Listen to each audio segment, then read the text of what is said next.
Hello YouTube, for your reviewing pleasure today on Limited Run Kits Corner, I have a 1/72nd scale Special Hobby C-33, C-39 U.S. Army transport plane.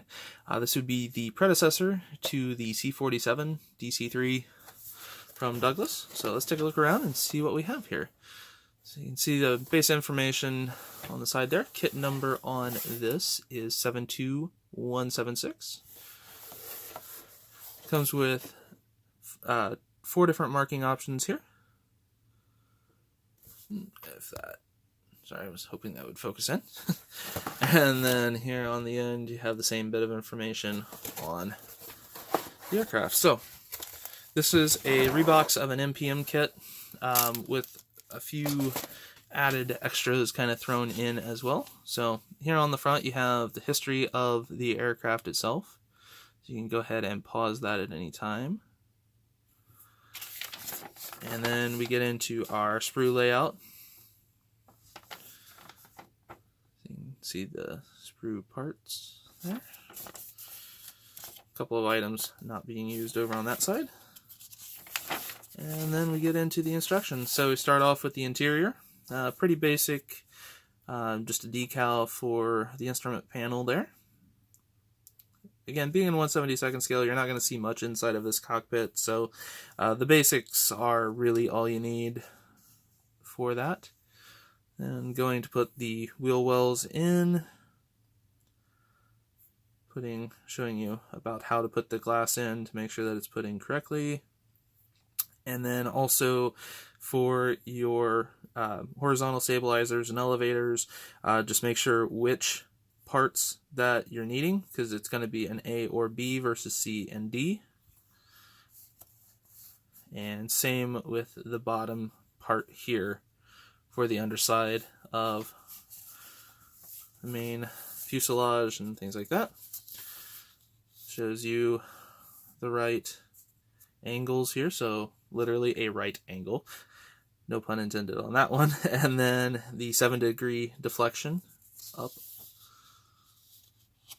on your main wings, putting those all on, and then comes to all the bits and bobs that's going to be put on. Now, obviously, dependent upon version, there's a lot of questions, as you can see on this page, specifically to the nose option, and also for some of the additional little, like I said, just all of the things that go onto it. So just take your time, make sure that the question mark is for the part that you're looking at. That way you don't get confused there. And then you can see here for the radar and the radar antenna rigging guide, it is actually different depending upon the variant. So the B has the 2 posts that go up, same with the A. And the C has 2 different lines that run with a little connection down. Then the C is down below D, and A is below B. So, like I said, just be cautious when building this. Make sure you are building for the right variant. And then we go into our marking options. So, we have on here U.S. Army Air Corps from September of 1933. In the all-natural metal finish. You have an unknown unit from 1940, olive drab and neutral gray. Always liked the U.S. Army on the underside of the wings, especially on those olive drab birds. Have another one here from Pennsylvania in 1940. It's natural metal finish and the 13 stripes on the tail. And then the last one here is from Oakland, California in September of 41. So, and on the back, a little bit more information, a little plug for their other items that they have out and available. So, let's take a look here. It is in one self-sealing bag here. So we'll go ahead and open this up and take a look at everything. So start off with here, since it's right here on top, we'll look at the clear parts. Pretty straightforward. It's all flat surfaces. Not really too much distortion or refraction through them. They're pretty clear. And again, for 70-second scale, it's not as big of a deal for this particular one. Have our markings here. I'll go ahead and leave these in the bag. There's a lot of carrier film specifically around the U.S. and Army, but it is tightly cut around those markings, as well as for the tail, which is nice.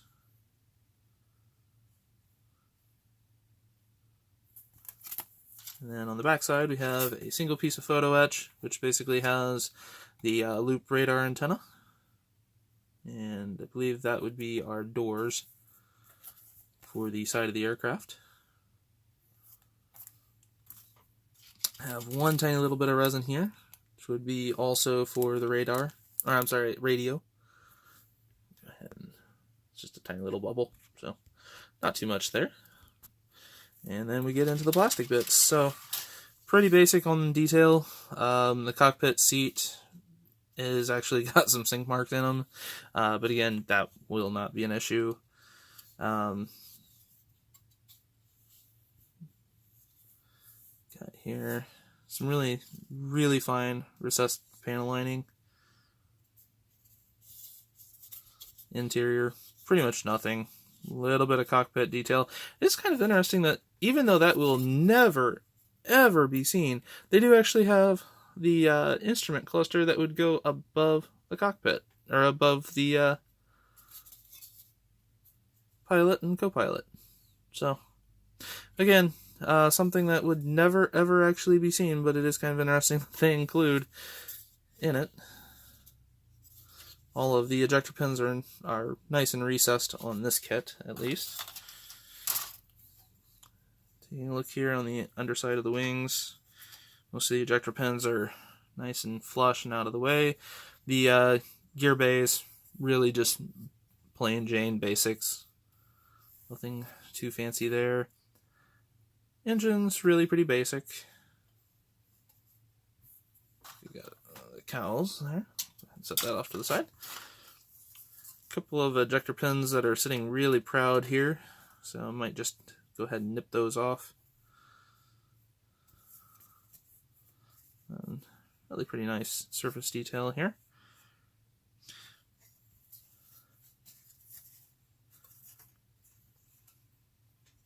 I do find it interesting that they point out to make sure that it has that 7-degree uptick in the wings, yet that is a fixed item on the actual change happens on the outside of this engine, so that's kind of fixed. And then we have the other under bay part here. So again, make sure which variant that you have. These are definitely got some proud standing ejector pins here, so definitely will want to sand those off, as it's going to be a pretty flat to flat butt joint. No locating tabs or anything like that, as most short run kits don't have. So it's a pretty basic kit overall, but really nice. And for a little bit of an obscure subject matter, it's definitely nice to see. So it's been the Special Hobby 172nd C-33/C-39. Have a wonderful rest of your day.